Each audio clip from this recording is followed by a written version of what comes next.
Loud. That shit's loud as fuck. There's some movies I want to watch. I need to watch Halloween. I'm skipping Exorcist 2 because I think there's two versions of the same movie that are completely different because the director's choice is Dirty Dancing. I think that movie's about abortion. Rogue One I haven't seen. Alien 3. I hear Exorcist 3 is actually supposed to be really good. And listen, now that I'm fucking here and talking and speaking, I really want to hurt people that use their phone at the theater. I want to hurt them very bad. Their feelings. I want to hurt their feelings really bad. I would never think of throwing the bag of Sour Patch Kids at the side of their head. I wouldn't think of doing that. I don't know what kind of animal would think of doing that. I don't know what animal would think of just pissing on their shoulder so they know what it feels like to have someone be on their phone. Because to me, it's equivalent to someone... I'm watching a movie, and then someone just starts pissing down my shoulder. It's the same feeling. It's the same thing. It's the same thing. So I think hypothetically, if someone were to piss on someone's shoulder who was on their phone in the theater, I would understand that man or woman. I would understand them. Because I wouldn't do it. I wouldn't be the one to do it. But I understand where someone who pisses on someone's shoulder in the theater who's on their phone, I understand where that person is coming from. I believe I do. You should not... Also, this isn't as bad as someone being on their phone while the movie's playing, but when you're looking for your seat, don't fucking flash your light in my eye. Don't flash your fucking light in my eye when you're looking for your seat. You're like, oh, is this G, is this E, or is it D? Can you read? The other ones have letters. These are on the seats. You just sat in these seats. You got up to go find other ones. This is G. We're in the G row, and you're flashing your fucking light in my fucking eyes. Like, I wish I just started just vomiting, just right when they started flashing the light in my eyes, so they would leave, so they would know what it feels like. To me, if you flash your fucking light in my eyes while I'm in the theater, while you're looking for your seat, that's equivalent to watching someone vomit. To me.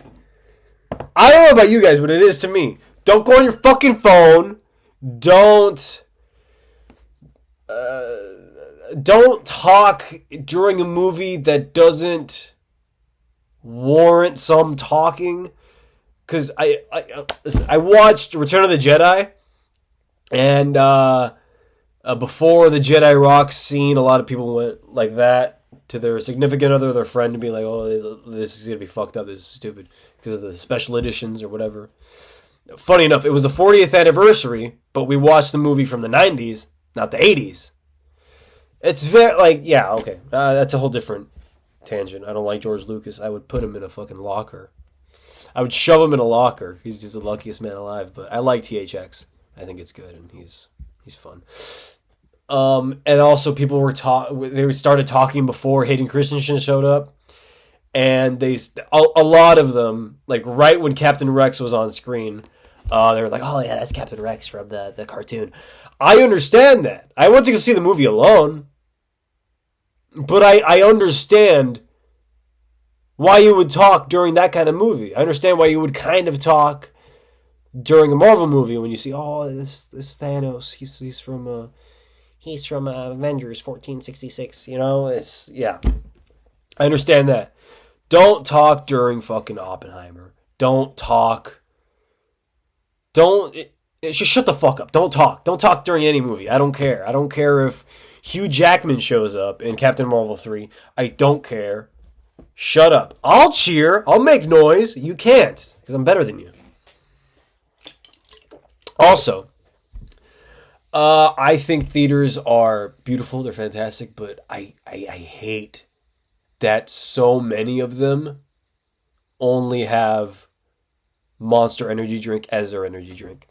I hate that. I don't fucking like that. Sometimes I'm forced to get it because I want caffeine. It's the only thing available. Most of the time, I sneak in a 20-ounce Red Bull because 20-ounce Red Bull, it's more expensive, but it tastes good. It tastes good. And that's, yeah. Don't care about. So I thought of something really funny recently of the guy who goes to see Priscilla and orders a large pizza during the movie, because sometimes you could order pizza and they deliver it to you. That happened in my local theater for Five Nights at Freddy's. They had the pizza, and I was getting FOMO for not getting a box and then keeping the box in my room. But I don't need a greasy box in my room, you know. Yeah, don't flash your light in my eyes. Don't, dude. Just fucking don't. Don't go on your phone. Or at the very fucking least, turn down the brightness on your phone. Please. All these bastards on their phone, they have the brightness all the way up. They have nothing on dark mode. Nothing at all will ever be on dark mode on their phone. Ever. It's always the worst type of person. Just don't fucking do it. I've seen people worse behaved than when a dog was in the theater. A dog got its leg stepped on and it went, "Arr!" And that's all the sound it made. It probably died because of that. But at least it had the decency to fucking die. You gotta stuff your fucking phone in the theater. Stop it!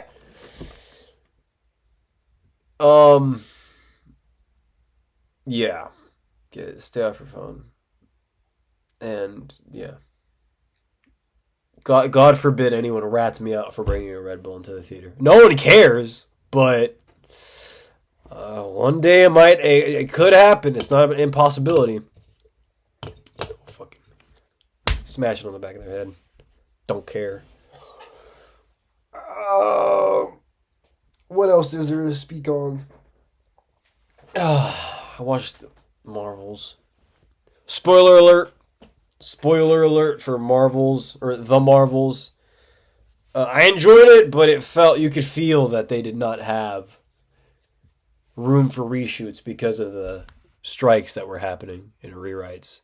And there's continuity errors on the level of the TV shows, which I've noticed that the Marvel and Star Wars shows have really, really, really, really bad continuity errors. And I don't mind continuity errors, but you guys have all the money. You guys have all of the money in the world. This is, at the very least, you're doing something with Star Wars. You can't. That shouldn't be such an oversight where you watch it once and you're like, well, that makes no sense at all. And then in the Marvels, they're just holding different things in the same scene and then in the different scene. And then conflicts get... Not conflict, no. That happened naturally, actually, but they land on a planet and then they're instantly outside. It's so, like, a few scenes were very... I don't know the word I'm looking for. You know the word I'm thinking about. You're not stupid, but it was very confusing sometimes. Some of the scenes were very confusing, and I think they will get fixed once it comes out on streaming and physical, but yeah. Also, yeah, I did not expect that. Like, I did expect that in this phase we would get a shot of the silver room and the silver X-Men doors. I just didn't think it would be in Captain Marvel 2. I didn't expect that. And it was a nice surprise.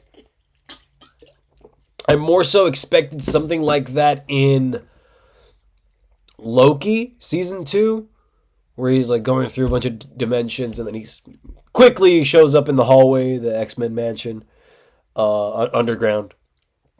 But no, it was in is in Marvels, and yeah, that just shows that that's like one of the most important movies of this phase, and they did not really build it up well at all. I liked Miss Marvel. I liked it a lot, actually. Miss Marvel, I thought, was really good. Um, I wish I never watched Secret Invasion. Secret Invasion it's on the level of disappointment as Thor: Love and Thunder. I hated Thor: Love and Thunder when I left the theater, and I hate Secret Invasion. And it's just like it continues things that were supposed to get resolved after Captain Marvel, but they don't. It's been like decades to get resolved for no reason at all. And yeah, a main character of Captain Marvel, or a main side character, just dies in Secret Invasion. And if you didn't watch Secret Invasion, you wouldn't know. Just like you would never know that Rhodey is a Skrull from whatever time, either if it's all of Infinity War and Endgame to Secret Invasion or a little after that. I don't know. It's just very, very disconnected, this era of Marvel post Endgame has felt. Yeah, we have not seen any of the ramifications of. There was no ramification. We haven't seen anything about the ramifications of Eternals at all. Eternals could be just completely skipped in the timeline and nothing would change, because I watched that movie 4 times because, the 4th time I was able to stay awake. What else? Shang-Chi really didn't have much staying power outside of I think a mention in Marvels, but I liked Shang-Chi. I thought it was really good. It's just like, also, White Vision. What's happening with White Vision? Where the fuck is he? He's in space somewhere. And worst case scenario, he goes close to the sun, he turns silver, they make him the Silver Surfer. I don't know what the fuck they're going to do with him. He didn't even show up in Multiverse of Madness. And America Chavez was supposed to show up or be introduced in No Way Home. I don't know. This is just very. It's not going to be a fun rewatch. It's not going to be a concise enough rewatch as much as everything leading up to Endgame was, where you could watch Iron Man 2, or Iron Man, Incredible Hulk, Iron Man 2, Captain America, Thor, all the way. You skip a few. You skip Dark World, you skip Ant-Man and the Wasp, and just go straight Ragnarok, Infinity War, Endgame. That's a good 3-movie run, I think, yeah. And yeah, also it's hilarious the difference in how certain people handled Thor after Ragnarok fucking terribly, where in Ragnarok he was told, oh, you're not the king, you're not the lord of hammers, you're the god of lightning, or whatever, or god of thunder. An arc is like, you have the power within you, you've always had the power within you, you just needed to focus it. And that's a cool message, and it's cool for Thor. And then Love and Thunder, you need the hammer, and Natalie Portman has to sacrifice herself and basically kill herself to bring the hammer, to bring to bring the power, because I guess you don't have the power in you. I haven't seen the movie since I saw it in theaters because it's so bad, but maybe I'll rewatch it, and maybe I missed something, but that was fucking stupid. They made Thor into a child. I'd say they did to Thor what Toy Story 4 did to Buzz Lightyear, where he reverted back to being like Because in Toy Story 1, Buzz is dumb because he thinks he really is like a space ranger. Toy Story 2, he learns he's not, and then he helps the toys out. Toy Story 3, he already knows he's not, and he helps the toys out. Toy Story 4, duh, my buttons are telling me something, so I have to follow my buttons. Like, in all of these, 20, 25 years that the toys have been... that Buzz has been with them, he never presses buttons? Like, they reverted him back to being stupid and thinking in the most literal way possible. And that's what they did to Thor as well. They made him like a whiny... It's just like, it's just not good what they did with him. And it fucking sucked. And it's the biggest disappointment in any movie I think I've ever seen. I was so excited. After Ragnarok, I'm excited. And then you take Loki, where season 1 and season 2, it's so good. I liked it. I liked it a lot. I thought it was good, but I've been rambling for 16 minutes and 10 seconds.